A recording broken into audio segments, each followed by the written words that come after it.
नमस्कार, आपका सभी का YouTube चैनल पर स्वागत है। संख्या पद्धति के अगले चरण में एक अगले सवाल के साथ मैं हाजिर हूँ। जैसा कि बोर्ड पर सवाल लिखा हुआ है, 15,876 के वर्गमूल में इकाई स्थान का अंक है। कौन सा अंक इकाई के स्थान पर हमें निकालना है कि इकाई के स्थान पर कौन सा अंक आएगा।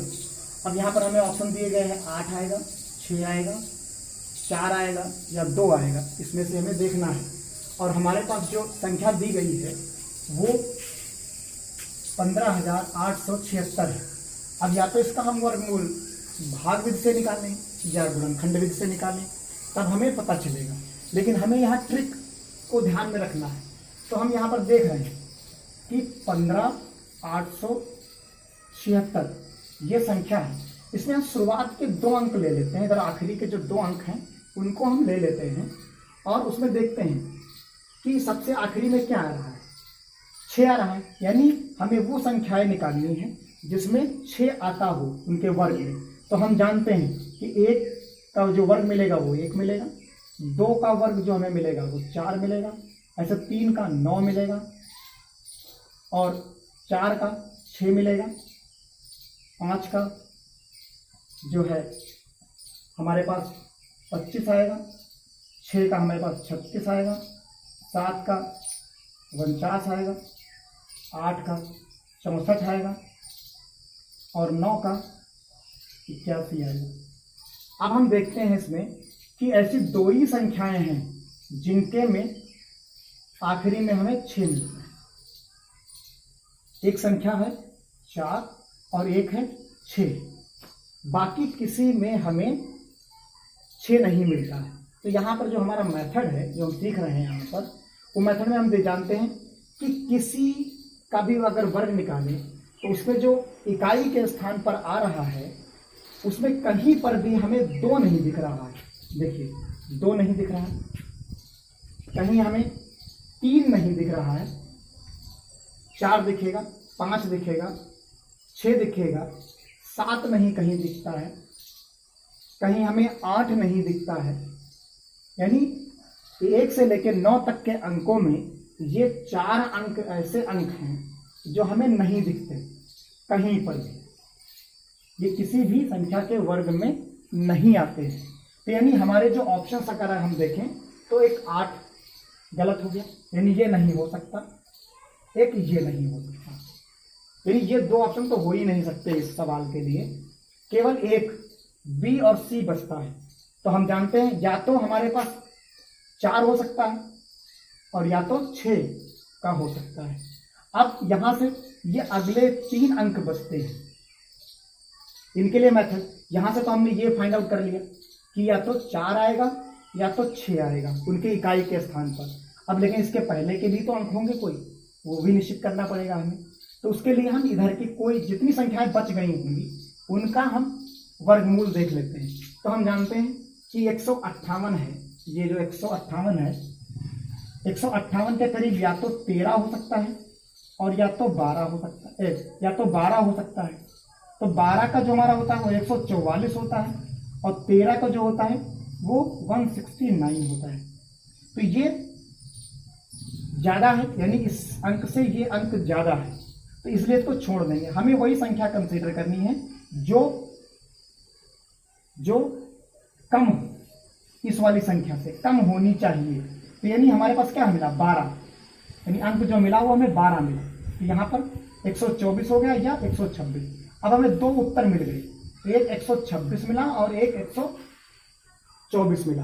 अब इन दोनों में से कोई एक उत्तर क्लियर हो गया, या तो 124 का है, 126 का है। अब कैसे क्लियर करें कि ये 124 है या 126 का। तो अब इसमें कोई दिक्कत की बात नहीं, बहुत आसान सा। ये 12 है, 12 को गुणे 13, यानी जो इसके बाद की संख्या हो उसी से इसको गुणा कर देना है। तो 12 36 और 12 एकम 12। जैसे ही हम गुणा करेंगे, 12 36, 12 एकम 12, 12 3 15, यानी 156 आएगा। जैसे ही यहाँ 156 आएगा तो हम देखेंगे कि ये इससे छोटी संख्या हो गई, 158 जो हमारी थी उससे छोटी हो गई, यानी ये वाली सही हो गई। यानी उत्तर हमारा क्या हो गया 126 का इकाई का स्थान हमारा क्या आएगा 6 आएगा। तो हमारे यहाँ उत्तर जो है वो 6 है। जैसा कि अभी आपने आगे पहले थ्योरी पढ़ा है, इस सवाल को अभी हमने हल किया। अब इसके एवज में एक क्या करना है, एक उदाहरण लेके तुरंत हल करके देखते हैं कि कितनी जल्दी से हल किया जा सकता है इस सवाल को। बिल्कुल इसी तरीके का एक सवाल हमने लिया है उदाहरण के तौर पर। यहाँ क्या है 16 ले लेंगे सबसे पहले। 16 यानी किसमें 6 आएगा, आखिरी में 4 आ सकता है या तो 6 आ सकता है, इन्हीं में आता है, हम देख सकते हैं यहाँ से। अब हम देखेंगे बचेगा हमारे पास 213। अब 213 किसी का वर्गमूल नहीं है, लेकिन इसके आसपास की संख्या को हम देख सकते हैं। तो ये क्या होता है, तो 15, ये 225 या 14 है तो 96, यानी ये 14 का हो सकता है, यानी 14। इससे छोटा वाले संख्या लेंगे वो 14 का वर्गमूल होगा। ये 14 गुणे 14 जो हम लेते हैं वो क्या होगा 196, ये होता है। यानी हम यहाँ कंसीडर कर सकते हैं 14, और 14 को हम गुणा कर दें 15 से। तो जब 15 से गुणा करेंगे तो 15 चक्कू 8, 210, यानी 210 आया। अब ये 210 जो है इस 13 से छोटा है,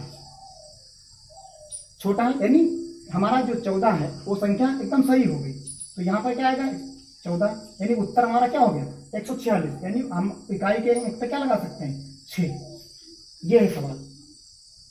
इस तरीके से हम सवाल को लगा सकते हैं आसानी से। जैसा कि अगला सवाल है इसी कड़ी में, इनमें से कौन सी संख्या एक पूर्ण वर्ग भी है और एक पूर्ण घन भी है। यानी हमें क्या निकालना है, पूर्ण वर्ग भी निकालना है और पूर्ण घन भी निकालना है, दोनों चीजें निकालनी है हमें। यानी इसमें से ऑप्शन में से देखकर बताना है कि जो दिए गए ऑप्शन उनमें से ऐसी कौन सी संख्या लिखी है जो पूर्ण वर्ग भी है किसी संख्या का, और किसी का वही संख्या किसी का वर्ग भी है। यानी जैसे उदाहरण के तौर पर 2 गुणे 2 यानी 4 आए, और 2 गुणे 2 गुणे और 2 गुणे करें तो संख्या हमें यही वाली सेम मिलनी चाहिए, ऐसा कुछ हो। लेकिन यहाँ क्या है 8 मिल रहा है। इसी तरीके से हमको चेक करना है, तो यहाँ करेंगे 9 9 81, यानी 3 3 9 9 9 होता है, 9 9 81 होता है। यानी इनमें से कोई नहीं, सीधा सा हम देख सकते हैं ये 4 गुणे 4 करेंगे तो क्या मिलेगा हमें, यहाँ 4 चक्कू 16 मिलता है। यानी यहाँ हम क्या करेंगे 8 गुणे 8 बराबर 64 हो जाएगा।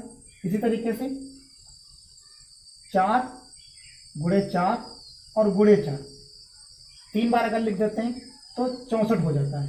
यानी उत्तर हमारा क्या हो जाएगा, ये 64 हो जाएगा। इस तरीके से यानी इसमें से कौन संख्या दी गई है वो पूर्ण घन भी है और पूर्ण वर्ग भी है, तो वो 64 कहलाती है। इसी तरीके से 8 गुणे 8 64 और 4 गुणे 4 बराबर 64। इसी कड़ी में अगला हम देखते हैं, एक दिया है बटे में है, विभिन्न संख्याओं में कुछ हल करने के लिए बताया गया है इसमें कि कौन सा उत्तर हल करने पर हमें मिलेगा। तो ये बहुत आसान से सवाल होते हैं, इनमें कुछ करना ज़्यादा खास नहीं होता, सीधा साइन को हम लासा लेके घटा देते हैं। तो जब इस वाले ब्रैकेट को हल करेंगे तो हमें क्या मिलेगा 3 - 1/3, यानी उत्तर क्या मिलता है 2/3 मिलता है। इस तरीके से इसको अगर हम हल करते हैं तो हमको यहाँ हल करने से मिलेगा 4 - 1/4, यानी उत्तर मिलेगा हमें 3/4। इसी तरीके से आगे हल करते हुए हम चले जाते हैं। तो देखिए एक साथ हम लिखने की यहाँ कोशिश कर रहे हैं, इस जगह पर लिखेंगे, यहाँ हमें मिलेगा 2/3 गुणे 3/4, यानी इसी तरीके से बढ़ता चला जाएगा। अगले वाले में क्या आएगा 4/5 आएगा, तो ये चला जाएगा। अगले में सबसे आखिरी में क्या आएगा n-1/n, लेकिन इसके पहले भी n-1 आया होगा। तो देखो ये चीज कट गई, ये इससे कट गया, ये यहाँ वाले से कट जाएगा, ऐसे जो यहाँ नीचे आ रहा होगा वो इससे कट जाएगा, यानी ऊपर बचा 2 और नीचे बचा n, यानी जो उत्तर हमारा हुआ वो 2/n हो गया। इस तरीके से आसानी से सवाल को हम लगा सकते हैं। आज के लिए इतना ही, धन्यवाद।